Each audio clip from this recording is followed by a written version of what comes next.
Disability.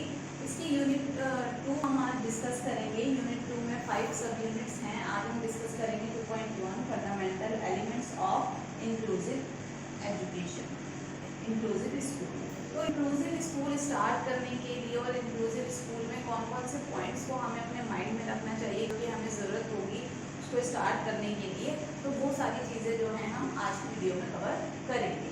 तो ये कुछ पॉइंट्स आपके सामने हैं, ये जो है हम आज डिस्कस करने वाले हैं। Structure, barrier free environment. तो एक एक करके हम लोग जो हैं आज के पॉइंट्स कवर करें।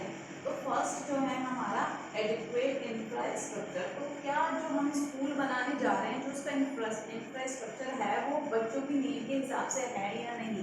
क्योंकि जब हम इंक्लूसिव की बात करते हैं तो इंक्लूसिव का मतलब ही ये है कि हम सभी बच्चों को इंक्लूड करें एक ही स्कूल के अंदर, एक ही छत के नीचे सारे बच्चे एक साथ जो है वो शिक्षा प्राप्त करें। चाहे वो बच्चा हियरिंग इम्पेयर्ड हो, उसको सुनने में दिक्कत हो, चाहे वो बच्चा दृष्टिबाधित हो, या फिर वो बच्चा फिजिकली हैंडीकैप हो।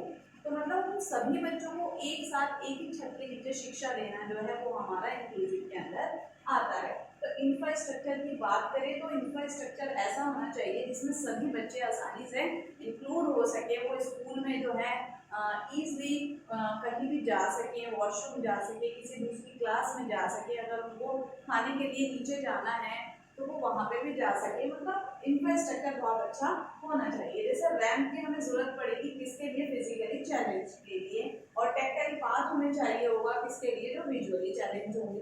तो ये सारी चीज़ें इंक्लूसिव एजुकेशन, इंक्लूसिव स्कूल का एक पार्ट है। अब इसका सेकेंड है बैरियर फ्री एनवायरनमेंट। तो जो एनवायरनमेंट है स्कूल का वो कैसा होना चाहिए, बैरियर फ्री, यानी जो बाध्यताएं हैं बच्चों की स्टडी में, जो बाध्यताएं आ रही हैं या उसके मूवमेंट में जो बाधा आएगी उसको खत्म करना है, यानी वो नहीं होनी चाहिए। तभी बच्चा जो है वो इजीली अपनी स्टडी पे फोकस कर पाएगा और जो भी टीचर पढ़ा रही है उसको जो है अच्छे से समझ पाएगा।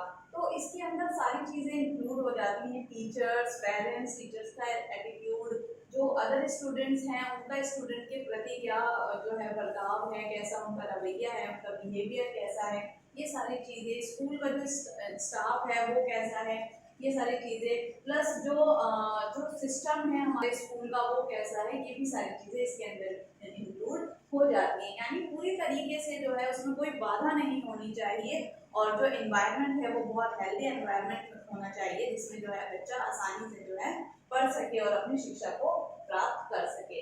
अभी इसका थर्ड पॉइंट है manageable class size. Class size कैसा होना चाहिए, ऐसा नहीं है कि आप एक क्लास में 40 बच्चों को बिठा दें और एक टीचर जो है वो एक अकेली 40 बच्चों को हैंडल करे। और 40 बच्चे भी कौन से, जिसमें इंक्लूसिव क्लास है तो दूसरे डिसेबिलिटी के बच्चे भी होंगे, मल्टीपल अलग अलग जो है बच्चे बैठे होंगे वहाँ पे डिसेबिलिटी के, और 40 बच्चों में एक टीचर वो कैसे किसी को जो है वो पढ़ा पाएगी और कैसे किसी को इंडिविजुअल अटेंशन दे पाएगी। क्योंकि बच्चे जो होते हैं हमारे वो स्पेशल नीड वाले हैं, उनकी नीड्स अलग अलग हैं, तो हमें बहुत अच्छे से उनको देखना होता है और उनको जो भी उनका टॉपिक है और जो भी हम कराने जा रहे हैं वो उनको बहुत अच्छे से क्लियर होना चाहिए। क्लास साइज कैसा होना चाहिए, क्लास साइज छोटा होना चाहिए, इतना हो कि टीचर जो है अच्छे से एक एक बच्चे के ऊपर ध्यान दे सके और बच्चा जो है अपनी शिक्षा को अच्छे से प्राप्त कर सके। तो क्लास साइज कैसा होना चाहिए, वो टीचर को ध्यान रखना है कि उसकी क्लास में कितने बच्चे बैठेंगे, अगर हियरिंग इम्पेयर्ड बच्चे हैं तो वो कैसे बैठेंगे, कितने बच्चे एक क्लास के अंदर बैठेंगे, कौन कौन से बच्चे एक साथ बैठेंगे। तो ये सारी चीजें जो हैं टीचर्स को और जो स्कूल का स्टाफ है उनको आपस में बैठ के डिस्कस करना चाहिए और ये सारी प्लानिंग करनी चाहिए।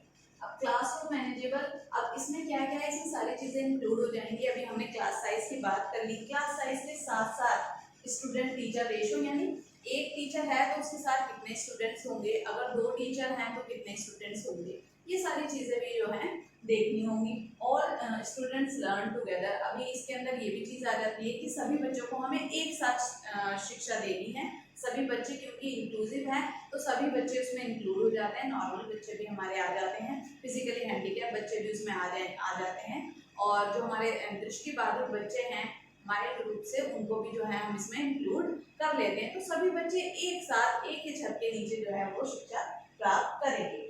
Focus ability not disability. तो अब इसमें क्या है कि हमें एज अ टीचर हमें क्या चाहिए कि टीचर को चाहिए कि वो बच्चे की एबिलिटी पे ध्यान दे, उसकी डिसेबिलिटी पे ध्यान ना दे। हमें बच्चे की एबिलिटी को बढ़ाना है, उसकी डिसेबिलिटी को देख के जो उसके अंदर जो योग्यता है उसको कम नहीं करना है या उसको इग्नोर नहीं करना। यानी जो वो कर सकता है हमें उसको बढ़ाना है, जो वो नहीं कर सकता हमें उस पर ध्यान नहीं देना। जो उसके अंदर एबिलिटीज हैं हमें उसको जो है ट्रेनिंग के थ्रू या एक्टिविटीज के थ्रू उन सारी चीजों को जो है और अच्छा करना है। अब इसके बाद है सप्लीमेंट्री एड्स एंड सर्विसेज। अब हमें कौन कौन सी एड्स और सर्विसेज की हमें जरूरत पड़ेगी टीचिंग के टाइम पे, क्लासरूम टीचिंग में, या फिर हम बाहर कोई एक्टिविटीज करा रहे हैं तो उसमें हमें क्या क्या चीजें चाहिए होंगी, वो सारी चीजें यहाँ पे बताई गई हैं। ये सारी चीजें इसमें इंक्लूड करते हैं। ब्रेल बुक्स, अगर बच्चे जो हैं बीआई हैं, दृष्टिबाधित हैं, तो उनके लिए ब्रेल बुक्स आती हैं। ब्रेल बुक आपको लोगों को पता ही होगा। तो एक बुक होती है जिसके अंदर जैसे हम लोग अपनी बुक्स पढ़ते हैं तो उसमें प्रिंट होता है और हम इजीली उसको देख के जो है पढ़ पाते हैं। लेकिन जो हमारे दृष्टिबाधित बच्चे होते हैं उनके लिए जो बुक्स होती हैं उसमें वो ऐसे डॉट डॉट्स से होते हैं, वो थोड़ा उभरा हुआ होता है, उसको जो है टच करके ऐसे फील करके जो है उसको पढ़ा जाता है। तो वो हमारे बच्चों के लिए बनाई गई है जिसका नाम है ब्रेल बुक्स। तो बीआई बच्चों के लिए ब्रेल बुक्स होनी चाहिए स्कूल में। ऑडियो एड्स होने चाहिए इनके लिए, बीआई बच्चों के लिए, क्योंकि वो देख नहीं सकते तो वो शिक्षा कैसे प्राप्त करेंगे, वो आपकी बात को कैसे समझेंगे, वो किसी टॉपिक को कैसे समझेंगे, तो सुनकर समझेंगे। उनकी एक सेंस है जो देखने वाला, अभी उसमें प्रॉब्लम है, वो देख नहीं सकते लेकिन हमें पता है वो स्मेल कर सकते हैं, वो सुन सकते हैं। तो हमें उसके जो अदर सेंसेस हैं उस पर ज़्यादा वर्क करना है ताकि वो जो है अच्छे से सीख सके। तो ऑडियो एड्स जो हैं वो हम किसके लिए बनाते हैं, हमारे बीआई बच्चों के लिए बनाते हैं। अब ये आप कैसे बना सकते हैं, तो कोई भी बुक्स है, कोई भी टॉपिक है, तो आप उसको अच्छे से एक्सप्लेन करके उसकी जो है एक रिकॉर्डिंग तैयार कर सकते हैं। जैसे मैं अभी एक वीडियो रिकॉर्ड कर रही हूँ तो मैं इसका एक ऑडियो फॉर्म बनाऊंगी जिसको जो है वो सुन सकेंगे और उस चीज़ को अच्छे से समझ पाएंगे। विजुअल एड्स, अब जैसे हमारे एचआई बच्चे होते हैं तो उनकी सुनने की क्षमता कम है, सुन नहीं सकते, या कुछ बच्चे ऐसे होते हैं जो बिल्कुल नहीं सुन सकते, तो उनके लिए कौन से एड्स हम यूज़ करते हैं, विजुअल एड्स, यानी जिसमें देखकर बच्चा जो है अच्छे से समझ पाता है। क्योंकि सुन नहीं सकता तो हमें किस चीज़ पे ध्यान देना है, एक चीज़ में कमी आ गई है लेकिन वो देख बहुत अच्छे से कर सकता है, स्मेल कर सकता है, तो हम ऐसे टीचिंग एड्स बनाएंगे जिसमें बच्चा देख कर बहुत अच्छे से समझ सके। पिक्टोरियल जितना होगा बच्चा उतनी जल्दी जो है उस चीज़ को, उस टॉपिक को अच्छे से समझ पाएगा। जैसे मान लीजिए अगर मैं कोई ट्री का ही करा रही हूँ तो मैं ट्री को अगर बच्चे को रियल ट्री भी दिखा दूंगी तो बच्चे को बहुत अच्छे से समझ में आ जाएगा। पार्ट्स ऑफ प्लांट अगर मैं करा रही हूँ तो मैं उसका बहुत अच्छे सा चार्ट पेपर एक बनाऊंगी, एक मॉडल बनाऊंगी जिससे बच्चों को मैं अच्छे से समझा सकूँ।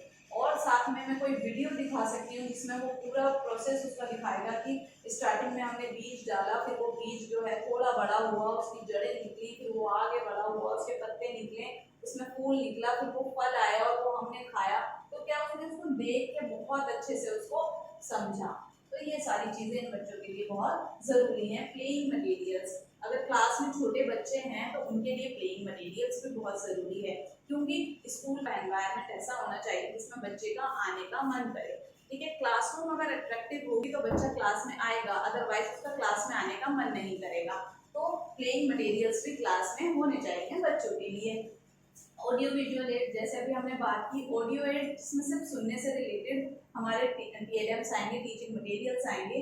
विजुअल जिसमें सिर्फ देखने से रिलेटेड आएंगे। और दूसरा होता है ऑडियो विजुअल, जैसे कि कुछ बच्चे होते हैं हार्ड ऑफ हियरिंग और जिनको स्पीच और हियरिंग में प्रॉब्लम होती है, यानी थोड़ा बहुत वो सुन लेते हैं और उनके बोलने में थोड़ी थोड़ी उनको दिक्कत होती है, तो यानी उनकी थोड़ा सुन भी सकते हैं और वो थोड़ा बोल भी सकते हैं, तो हम उनके लिए यूज करेंगे ऑडियो और विजुअल, यानी देख भी रहे हैं और वो सुन भी रहे हैं, तो दोनों चीजें उनकी जो है बढ़ रही हैं और दोनों चीजों से, दोनों सेंसेस का वो यूज करके उसको आगे देख रहे हैं। या अगर एक क्लास में 2 बच्चे बैठे हैं या बीआई बच्चा भी बैठा है और एचआई भी, तभी भी ये वाला जो हमारा टीएलएम है ये यूजफुल होगा, क्योंकि उसमें हम पिक्चर्स भी दिखा रहे हैं, साथ में उसमें साउंड भी है, आवाज भी है, तो उस चीज से भी वो जो है उस चीज को समझ पाएगा। तो ये सारी चीजें आपको अच्छे से क्लियर हो गई होंगी। ये एक तरीके से जो हमारे टीएलएम्स होते हैं, टीएलएम्स कौन कौन से होते हैं, उसमें भी ये क्वेश्चंस या इस तरीके के आपको देखने को मिल सकते हैं कि कितने टाइप के टीएलएम्स होते हैं। ऑडियो एड्स होते हैं, ठीक है, जो सुनने से रिलेटेड होते हैं, विजुअल वाले जो देखने से, और ऑडियो विजुअल जिसमें दोनों चीज़ें इंक्लूड हो जाती हैं। अब जैसे कि अगर आप किसी वीआई बच्चे को ऑडियो वाला करा रहे हैं, तो उसमें एनिमल्स का अगर आप करा रहे हैं तो उसमें साउंड बता सकते हैं कि कुत्ता होता है DOG डॉग, इसकी स्पेलिंग होती है, और वो जो है भौंकता है भौ भौ ऐसे करके आप उसमें साउंड दे सकते हैं, तो वो उससे अच्छे से समझ पाएगा। ऑडियो विजुअल में जैसे अगर हम HI बच्चों के लिए वो चीज़ यूज़ कर रहे हैं तो हम पिक्चर दिखाएंगे, और प्लस अगर वो वीडियो है तो वो जो डॉग का मुंह है वो चलेगा भी साथ में, और साउंड भी आएगा भौ भौ, तो उसको समझ आएगा कि ये कुत्ता है और ये इसकी आवाज़ है। तो ये सारी चीज़ें इसके अंदर आएंगी। तो यहाँ तक हमने अभी कवर कर लिया है। अब हम बात करते हैं इन सर्विस टीचर ट्रेनिंग। तो जैसा कि आपको नाम से ही समझ में आ रहा होगा, इन सर्विस वो टीचर्स जो भी सर्विस में हैं, जो भी काम कर रहे हैं, वो ट्रेनिंग, उन टीचर्स को ट्रेनिंग देना, यानी जो भी काम कर रहे हैं उनकी स्किल्स को हम कैसे और अच्छा कर सकते हैं, उनकी स्किल को कैसे इम्प्रूव कर सकते हैं, उसके लिए जो हम ट्रेनिंग कराएंगे वो इसके अंदर आती हैं। तो यानी जब हम अपना इंक्लूसिव सेटअप हम तैयार करने जा रहे हैं, तो जो हमारे पास टीचर अभी अवेलेबल हैं, हम उनकी एबिलिटीज़ को और जो उनकी स्किल्स हैं हम उसको कैसे और अच्छा कर सकते हैं, उसके लिए जो ट्रेनिंग प्रोग्राम्स चलाए जाएंगे वो सारी चीज़ें इसके अंदर इंक्लूड की जाती हैं। जैसे मान लीजिए कोई टीचर है, उसको HI क्लास में जाके बच्चों को पढ़ाना है, उन बच्चों को पढ़ाना है जिन्हें सुनने में दिक्कत है, तो उसके लिए क्या है, उस टीचर को जो है साइन लैंग्वेज सिखानी पड़ेगी, उसकी ट्रेनिंग दी जाएगी। अगर कोई टीचर VI बच्चों को पढ़ाने जा रही है जिन बच्चों को देखने में समस्या है, तो उस टीचर को ब्रेल आनी चाहिए, तो उसको उस चीज़ की ट्रेनिंग दी जाएगी। अगर कुछ बच्चे जो हमारे थोड़े मेंटली चैलेंज हैं, तो उनके लिए क्या है, टीचर को उन बच्चों को हैंडल करना आना चाहिए कि किस बच्चे को कैसे हैंडल करना है, उसके लिए IPs कैसे बनाने हैं, उसके लिए गोल्स कैसे डिसाइड करना है। तो इन सारी चीज़ों की जो ट्रेनिंग दी जाएगी वो सारी इसमें इंक्लूड करनी की जाती है। अभी इसका हमारा सेकेंड लास्ट पॉइंट है इंस्ट्रक्शन फ्रॉम ट्रेन्ड प्रोफेशनल्स। तो इसमें क्या है, जो हमारे पहले से ही ट्रेन्ड प्रोफेशनल्स हैं वो हमें क्या इंस्ट्रक्शंस दे रहे हैं, उनके इंस्ट्रक्शंस को फॉलो करना, उस पर काम करना, वो चीज़ें इसमें आएंगी। फैमिली कोलाब्रेशंस, तो फैमिली का भी एक अहम रोल होता है, किसी भी बच्चे को हमें मेन स्ट्रीम में जोड़ने में, मुख्य धारा से जोड़ने के लिए बहुत अच्छा रोल है। तो इसमें जो है इंक्लूसिव स्कूल है, तो हमें समय समय पर बच्चों पेरेंट्स की जो है काउंसलिंग करनी पड़ेगी, उन्हें बताना पड़ेगा कि हाँ आपका बच्चा जो है इस क्लास में है, इस वो तरीके से पढ़ सकता है, आप घर पे उसे ऐसे पढ़ाइए, उसकी नीड्स ये हैं, वो इस तरीके से करेगा। तो ये सारी चीज़ें जो है इसमें आती हैं, यानी समय समय पर फैमिली की काउंसलिंग करना, मदर पेरेंट्स की काउंसलिंग करना, उसके भाई बहन जो है उनको बताना, ये सब। तो ये कुछ पॉइंट्स थे हमारे fundamental elements of inclusive school. Inclusive school के क्या क्या एलिमेंट्स थे वो अभी हमने इस वीडियो में डिस्कस करें।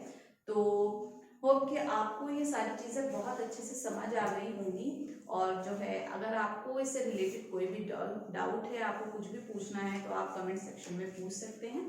तो आज के लिए मैं चलती हूँ, अब हम मिलेंगे हमारी नेक्स्ट वीडियो में। आज के लिए बाय बाय।